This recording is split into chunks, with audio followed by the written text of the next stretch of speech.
నిమీలిత నేత్రద్వయం, శ్రవణంతో దృశ్యం, వీణులతో వీక్షణం, వసంతవల్లరితో సుసాధ్యం. వసంతవల్లరికి స్వాగతం. ఈనాటి వసంతవల్లరిలో సుప్రసిద్ధ కథా రచయిత్రి శ్రీమతి చిట్టా సుధాలక్ష్మి గారు రచించిన కథ మలిసంధ్య వింటారు.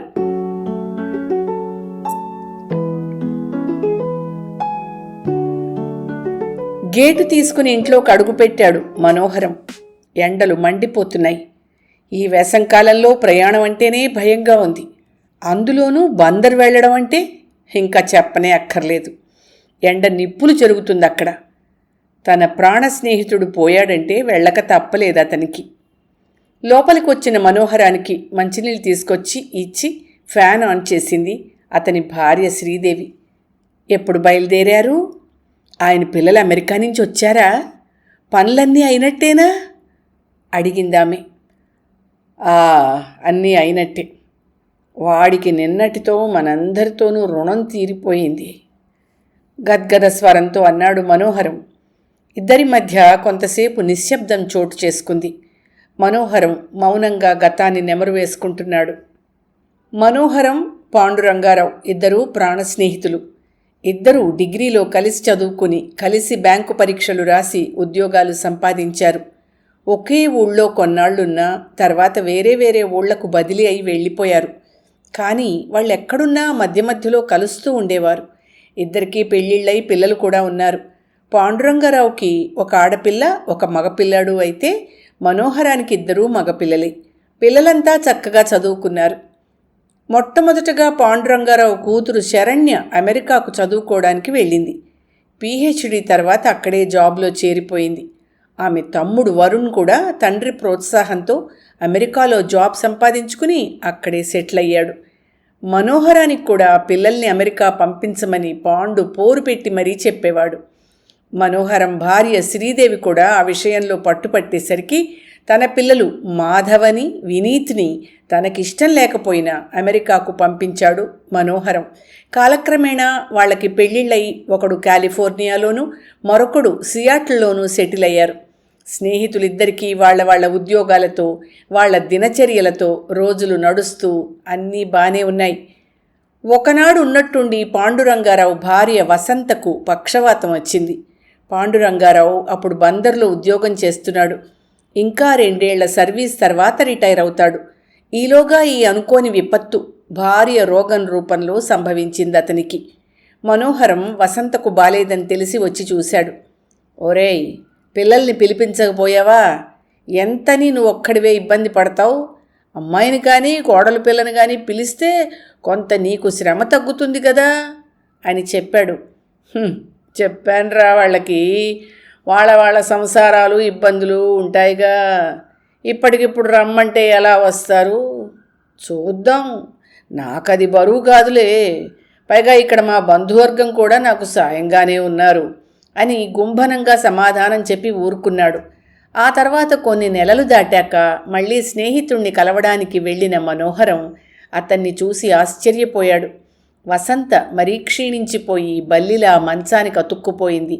ఎంతో హుందాగా గంభీరంగా ఉండే అతని స్నేహితుడు బక్కచిక్కిపోయి బేలగా తయారయ్యాడు. కారణం అడిగిన మనోహరానికి చాలా బాధపడుతూ తన గోడంతా వెళ్ళబోసుకున్నాడు. వసంత రోజురోజుకి కృంగిపోతోందిరా. బహుశా పిల్లల మీద బెంగో లేక నా చేత చాకరీ చేయించుకోవాల్సి వచ్చినందుకు బాధో తెలీదు. పిల్లలేమో తిరిగి రాలేరు, అక్కడ సెటిల్ అయిపోయారు కదా. వస్తే చేస్తే శరణ్య అప్పుడప్పుడు వస్తోంది.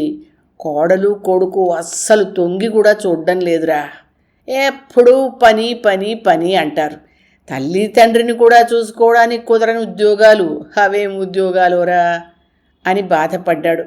శరణ్య 1-2 సార్లు వచ్చి చూసి కొన్నాళ్ళు ముళ్ళ మీద ఉన్నట్టుండి వెళ్ళిందిట. శరణ్య ఇద్దరినీ ఓల్డేజ్ హోంలో చేరితే మంచిదని, అక్కడ వాళ్లకు సాయం ఉంటుందని, డాక్టర్ల సలహాల ప్రకారం చికిత్స జరుగుతుందని చెప్పిందిట. దానికి పాండు అగ్గి మీద గుగ్గిలమై వాళ్ళని వృద్ధాశ్రమానికి పంపించడానికి చూస్తోందని కూతుర్ని కేకలేశాట. పాండురంగారావు తనకేం చెయ్యాలో పాలుపోవడం లేదని అటు బ్యాంకు పనే చూసుకోనా లేక ఇల్లాలనే చూసుకోనా అని చెప్తూ బావురుమన్నాడు. మీ బంధువర్గంలో ఎవరో సాయంగా ఉంటారనన్నావు, ఏమైంది అడిగాడు మనోహరం. వచ్చారు, నేనే వాళ్లతో పడలేక పొమ్మన్నాను. వాళ్ళు బంధువులు కాదురా బాబు, రాబంధులు. ఎంతసేపు వాళ్ల పొట్ట చూసుకోవడమే గాని దాని సంగతి అస్సలు చూడకపోయేసరికి నాకు మండిపోయి పొమ్మన్నాను అంతే అన్నాడు పాండురంగారావు. మనోహరం, ఏదో విధంగా నీ పని నడుస్తుంది కదరా, కాస్త ఉడకేసన్నా పడేస్తారు, తప్పదురా, పాల కోసం రాళ్ళన్నట్టు ఏదో విధంగా సర్దుకోవాలి, లేదా శరణ్య చెప్పినట్టు ఆ రిటైర్మెంట్ హోంలో చేరాలి. అది నీకు ఇష్టం లేనప్పుడు కనీసం నీ రిటైర్మెంట్ వరకన్నా వాళ్ళని రమ్మని పిలు అని చెప్పి అతనికి ధైర్యంగా ఉండమని చెప్పి తన ఊరికి వెళ్ళిపోయాడు. తర్వాత పాండురంగారావు రిటైర్ అయ్యాడు. ఇక తను కూడా దగ్గరుండి వసంతం చూసుకున్నాడు. మరికొన్నాళ్లకి వసంత పోయిందని కబురొచ్చింది. అప్పుడు తనకది రిటైర్మెంట్ రోజు కావడంతో వెళ్ళలేకపోయాడు మనోహరం. ఆ తర్వాత 10వ రోజు వెళ్ళి అతన్ని ఓదార్చి పిల్లల దగ్గరికి వెళ్ళమని చెప్పాడు. కానీ పాండురంగారావు అందుకు ఒప్పుకోలేదు. తన చుట్టాలు తెలిసిన వాళ్ళు ఇక్కడే ఉన్నారు, అది కాక తన భార్య జ్ఞాపకాలను విడిచి తానెక్కడికి వెళ్ళను అని చెప్పేశాడు. శరణ్య మళ్ళీ రిటైర్మెంట్ హోమ్ గురించి మనోహరం ఎదురుగానే ప్రస్తావించింది. పాండుకి మళ్ళీ కోపం వచ్చింది. చూడరా, నన్ను వృద్ధాశ్రమానికి వెళ్ళమంటోంది.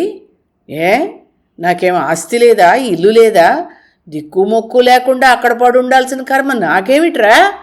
నేనేం వాళ్ళ మీద ఆధారపడి లేనుగా. ఇల్లుంది, వంట ఆవిడొచ్చి చేసి పెడుతుంది, చూసుకోవడానికి నౌకర్లు చాకర్లు ఉన్నారు, నా బంధువర్గం అంతా ఇక్కడే ఉన్నారు. ఏదో నా బతుకిలా వెళ్ళిపోతే చాలదు. అది కాదు అంకుల్, అక్కడైతే 24 గంటల కేర్ ఉంటుంది. ఇక్కడ ఆయన ఒక్కడే ఉంటే మాకు అక్కడ ఎలా తోస్తుంది చెప్పండి అన్నది శరణ్య. వరుణ్ అస్సలది తన సమస్యే కాదన్నట్టు మాట్లాడకుండా ఊరుకున్నాడు. మనోహరం ఎటూ చెప్పలేక జాగ్రత్తగా ఉండమని మాత్రం చెప్పి వెళ్ళిపోయాడు. ఆ తర్వాత కొన్ని రోజులకు మనోహరం, శ్రీదేవి అమెరికాకి వెళ్ళారు పిల్లల దగ్గరికి. చెరో ఇంట్లోనూ 3 నెలల చొప్పున ఉందామని. కాలిఫోర్నియాలో ఉంటున్న శరణ్య దగ్గరకు కూడా ఒకరోజు చూసి రావడానికని వెళ్ళారు. అంకుల్, మీరైనా చెప్పరు నాన్నకి ఆ రిటైర్మెంట్ హోంలో చేరమని? దాన్ని పట్టుకుని అనాథాశ్రమం అంటారు. గవర్నమెంట్ గ్రాంటుల మీద, ఇతరుల విరాళాల మీద నడిచే ఆ ఆశ్రమాలెక్కడా?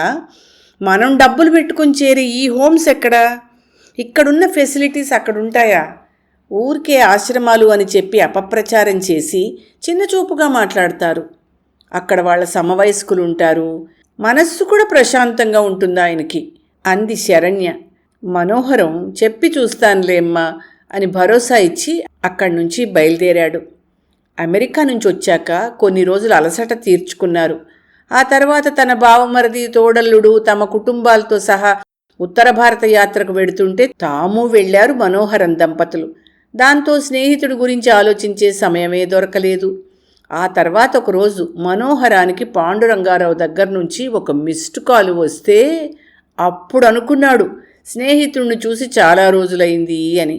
వెంటనే మనోహరం ఫోన్ చేస్తే ఎత్తలేదు. తర్వాత ఎన్నిసార్లు చేసినా అటువైపు నుంచి ఎవరో ఎత్తి పాండురంగారావు ఏదో పనిలో ఉన్నాడనో, బయటకు వెళ్ళాడనో, నిద్రపోతున్నాడనో అంటున్నారే తప్ప ఫోన్ ఇవ్వడం లేదు. మిత్రుడు ఏదో ఆపదలో ఉన్నాడని అనుమానం వేసి వెంటనే బందరు బయలుదేరి వెళ్ళాడు మనోహరం. అనుకోకుండా వచ్చిన స్నేహితుణ్ణి చూసిన పాండురంగారావు ఎంతో సంతోషించాడు. ఆ రోజంతా అక్కడే ఉండిపోయాడు మనోహరం. ఆ సాయంత్రం వాకింగ్కి వెళదాము అన్నాడు. అక్కడ కేర్ టేకర్గా ఉంటున్న లక్ష్మయ్య వెంటనే, బాబాయ్ గారికి ఎక్కువ నడవడం మంచిది కాదని డాక్టర్ గారు చెప్పారండి, అందుకని ఇక్కడే మన ఇంటి చుట్టూ తిరుగుతారండి, కావాలంటే మీరెళ్ళి రండి అన్నాడు. పర్వాలేదులే లక్ష్మయ్య, ఒక్కరోజుకి ఏమీ కాదు, అలా సముద్రం ఒడ్డు దాకా వెళ్ళొస్తాం, నడిపించి తీసుకెళ్ళంలే, రిక్షాలోనే వెళ్ళొస్తాం అని చెప్పి బలవంతాన స్నేహితుణ్ణి బయటకు తీసుకెళ్ళాడు మనోహరం. బయటకొచ్చిన తర్వాత పాండురంగారావుకి రెక్కలు తొడిగిన పక్షిలా స్వేచ్ఛగా అనిపించింది. ఇంట్లో ఉన్నప్పుడు స్నేహితుడితో కూడా ఆచితూచి మాట్లాడే అతను బయటికి రాగానే మనసు విప్పి మాట్లాడసాగాడు. ఆరోగ్యం మరీ పాడు చేసుకున్నావురా పాండు, సరిగ్గా మందులు అవి వేసుకుంటున్నావా అడిగాడు మనోహరం సముద్రం ఒడ్డున బెంచ్ మీద కూర్చుంటూ. పాండురంగారావు గబుక్కున స్నేహితుడి చేతులు పట్టుకుని బావురుమన్నాడు. వసంత పోయినప్పుడే నేను పోవాల్సిందిరా. అయినా ఆవిడ ఎంత చెప్తున్నా వినకుండా ఎచ్చులకి పోయి పిల్లల్ని అమెరికా పంపించడం నాదే తప్పు. అందుకే ఈ శిక్ష అనుభవిస్తున్నాను అన్నాడు. అదేమిట్రా అలా అంటావు? వాళ్ళ భవిష్యత్తు బాగుండాలనేగా మనం పంపించింది, అందులో తప్పే ఉందని అన్నాడు మనోహరం. నిజమే, కానీ ఇక్కడ మన భవిష్యత్ ఏమిటి? వాళ్ళు బాగుండాలని, చక్కగా చదువుకుని వృద్ధిలోకి రావాలని, జీవితంలో ఏ దశలోనూ వాళ్ళు ఇబ్బందులు పడకూడదని రెక్కలు ముక్కలు చేసుకుని సంపాదించి వాళ్ళ కోరికలన్నీ తీర్చాం. వాళ్ళని అమెరికా పంపించి చదివించాం. మళ్ళీ వస్తే డబ్బు కోసం కష్టపడకూడదని వాళ్ళ కోసం ఆస్తులు సంపాదించాం. కానీ మనకేమి మిగిలిందని ఒంటరితనం తప్ప బాధపడుతూ చెప్పాడతను. పరిస్థితులు ఇలా వచ్చాయి, ఏం చేస్తాం? పోనీ మీ వరుణ్ణి వెనక్కి వచ్చేయమనికి పోయావా? ఇక్కడున్న ఆస్తి చూసుకుంటూ ఇక్కడే ఏదైనా ఉద్యోగం చూసుకోమని చెప్పకపోయావు? పాండురంగారావు నిర్వేదంగా ఒక నవ్వు నవ్వి, వాడొస్తాడుట్రా, అక్కడ సెటిల్ అయిపోయాడు. శరణ్య అంతే, ఇస్తే ఆస్తులు తీసుకుపోతారు కానీ బాధ్యతలు తీసుకుంటారా వాళ్ళు? ఏదో నా బ్రతుకు ఇలా కుళ్ళి కుళ్ళి ఏడుస్తూ సాగదీయాల్సిందేను. ఆ భగవంతుడి పిలుపు వచ్చే వరకు ఇంతే అన్నాడు గద్గద స్వరంతో. మరీ దారుణంగా ఉందిరా పరిస్థితి. పోనీ నిన్ను చూసుకునేవాళ్ళైనా మంచివాళ్ళ అంటే అలాగేమీ కనిపించడం లేదు. వాళ్ళేదో గూడు పుఠాణి చేస్తున్నట్టే ఉంది. ఆ లక్ష్మయ్య నీ మీద నిఘా వేస్తున్నట్టున్నాడురా అన్నాడు మనోహరం. అంతేరా, ఎవరికి పుట్టిన బిడ్డరా ఎక్కెక్కి ఏడుస్తోంది అన్నట్టుంటుంది. నా పిల్లలకు నేను అక్కర్లేదు.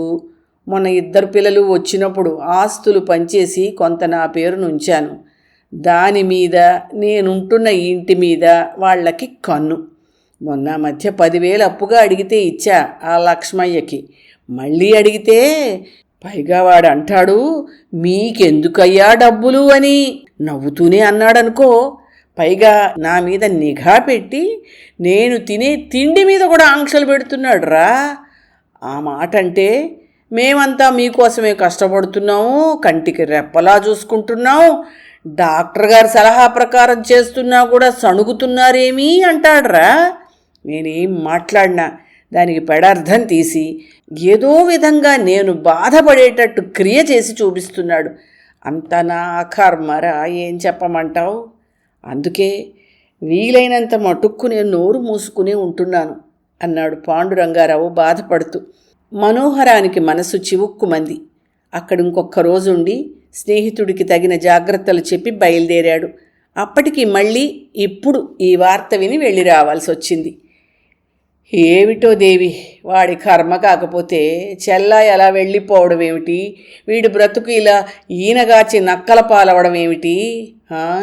ఆ కొడుకు ఎంతటివాడో, తండ్రిని తగలేయడానికి కూడా రాలేదు అన్నాడు మనోహరం.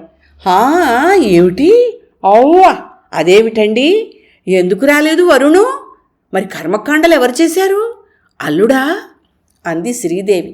అల్లుడా గిల్లుడా ఎవరూ రాలేదు. శరణ్యొక్కతే వచ్చింది. ఇంట్లో వీడిని చూసుకోవడానికి వచ్చిన లక్ష్మయ్య కూడా వీడు పోగానే కూతురికి ఫోన్ చేసి శవాన్ని మార్చరీకి పంపేసి ఇంట్లో ఉన్న డబ్బు విలువైన వస్తువులు తీసుకుని ఉడాయించాట. శరణ్య వచ్చాక ఇదంతా చూసి బాధపడిందిట. పురోహితుడు ఆమె చేతనే మొత్తం కార్యక్రమం చేయించేశాడు అన్నాడు మనోహరం. అయ్యో అయ్యో, ఎంత కర్మ! అదేమిటండి, మరి ఇంత దారుణమా? ఆ ఆడపిల్ల చేత చేయించారా? తను చేయకూడదా? తనేగా వచ్చింది. మరి వాణ్ణి రమ్మంటే నాకు ఇప్పుడు కుదరదక్క, నువ్వే కానిచ్చేయి అన్నట్ట. మరి ఏం చేయమంటావు తనని? ఇంకా నయం కాదు, తనన్నా వచ్చి చేసింది. మున్సిపాలిటీ వాళ్ళు వచ్చి లాగి పారేయకుండాను. నారాయణ నారాయణ, ఏం మాటలండి, వింటుంటేనే భయంగా ఉంది. రేపు మన గతి ఎలా ఉందో. మనకు ఆడపిల్లలు కూడా లేరు భయపడుతూ అంది శ్రీదేవి. మనోహరం తీవ్రంగా ఆలోచించడం మొదలుపెట్టాడు. ఆ ఆదివారం పిల్లలతో ఆన్లైన్లో మాట్లాడుతూ, ఏరా మీలో ఎవరైనా వెనక్కి వద్దామని అనుకుంటున్నారా లేదా అని అడిగాడు. తండ్రి అనుకోకుండా అలా అడిగేసరికి వాళ్ళిద్దరూ తబ్బిబ్బై మొహమొహాలు చూసుకున్నారు. అదే నాన్న అలా అడుగుతున్నారే అన్నారు. ఏం లేదు, మీరు వచ్చి మమ్మల్ని కనిపెట్టుకుని చూసేటట్టయితే పర్వాలేదు, లేదంటే మేము కూడా ఏదైనా ఏర్పాట్లు చేసుకోవాలిగా. పాండు అంకుల్కి పట్టిన గతి మాకు పట్టకుండా చూసుకోవాలి కదా. మీరేమో అక్కడ సెటిల్ అయ్యారు, అవన్నీ వదులుకొని రాగలరా? లేకపోతే నేను ఉన్న ఈ ఇల్లొక్కటి అమ్మేసి రిటైర్మెంట్ హోమ్లో ఇన్వెస్ట్ చేద్దామని చూస్తున్నాను.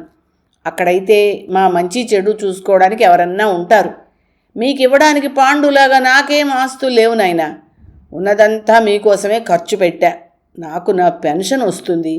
ఈ ఇంటికి బదులు అక్కడే చిన్న అపార్ట్మెంట్ తీసుకుంటే మాకు మా సమవయస్కుల మధ్య కాలక్షేపం జరుగుతుంది. ఇదివరకు రోజులు కావు కదా కొడుకులే చూసుకోవాలి అనుకోవడానికి. ఎవరి జీవితాలు వాళ్ళవి అన్నాడు మనోహరం నిష్ఠూరంగా. అది విని మాధవ, నాన్న, మీరు పాండు అంకుల్ పోయిన బాధలో ఇలా మాట్లాడుతున్నారు. మీరు మమ్మల్ని కష్టపడి చదివించి ఇంతవాళ్ళని చేశారు. ఇంకా మీ ఆస్తుల కోసం మేము ఆశపడతామా? సమస్య అది కాదు. మేమిక్కడ పాతుకుపోయాం. రావాలి అంటే ఇక్కడ అన్నీ వదులుకుని అక్కడికి వచ్చి ఏదో దొరికిన ఉద్యోగం చేసుకుని ఆ రష్లో ఆ ట్రాఫిక్లో పడి కొట్టుకుంటూ పోవాలి ఆఫీసులకి. పొల్యూషన్ కూడా ఎక్కువే. పిల్లల చదువులు అలాగేను. మొయ్యలేని బరువులు వీపును వేసుకుని వెళ్ళి పోటీ ప్రపంచంలో ఒత్తిడితో చదువుకోవాల్సి ఉంటుంది వాళ్ళు. మీకోసం ఇవన్నీ భరించి ఇక్కడ అన్నీ వదులుకుని వచ్చినా మీ దగ్గరే ఉండడానికి వీలు కుదురుతుందో లేదో. మాకు ఉద్యోగాలు ఎక్కడొస్తాయో తెలియదు కదా. మీ దగ్గర లేనప్పుడు మేము ఎక్కడున్నా ఒకటేను. అలా కాదు, ఏమైనా సరే రావాల్సింది అని మీరంటే వస్తాం. లేదు, మీరే మా దగ్గరికి రండి. మాకు మీరు మా దగ్గరున్నారన్న తృప్తి ఉంటుంది అన్నాడు.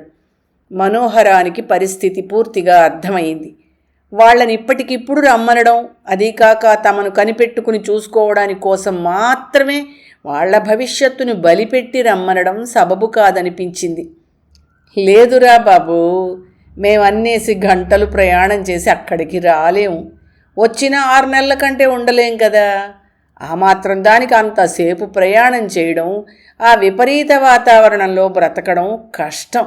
పోనీ అని వచ్చినా ఎన్నాళ్ళు రాగలం? మాది పెరిగే వయస్సు కానీ చిన్నపిల్లలం కాదు కదా. ఈ మలిసంధ్యలో మాకు కావాల్సింది కాస్త ప్రశాంతత. దూరానున్న మా పిల్లలకు మా పట్ల ప్రేమాభిమానాలున్నాయన్న భరోసా. రోజు మాతో మాట్లాడుతూ మా యోగక్షేమాలు కనుక్కుంటే చాలునర్రా. ఎప్పుడన్నా వచ్చి ఓ 4 రోజులు మాతో గడిపితే అదే చాలు. మేం పోయాక మమ్మల్ని సవ్యంగా కడతేరుస్తే అంతే చాలు. అంతకంటే మీ నుంచి మాకేమీ అక్కర్లేదు. పాండు చేసిన తప్పు నేను చెయ్యను. రేపే రిటైర్మెంట్ హోమ్స్లో ఇన్వెస్ట్ చేసి మాకో చోటు ఏర్పాటు చేసుకుంటా.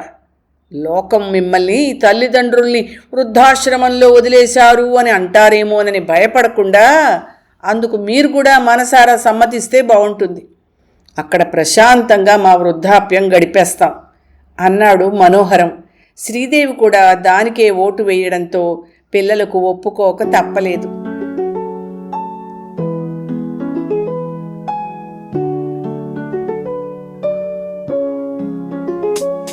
వసంతవల్లరిలో సుప్రసిద్ధ కథా రచయిత్రి శ్రీమతి చిట్టా సుధాలక్ష్మి గారు రచించిన కథ మలిసంధ్య విన్నారు. వసంతవల్లరిలో ఇవాల్టి కార్యక్రమం మీకు నచ్చిందని ఆశిస్తున్నాను.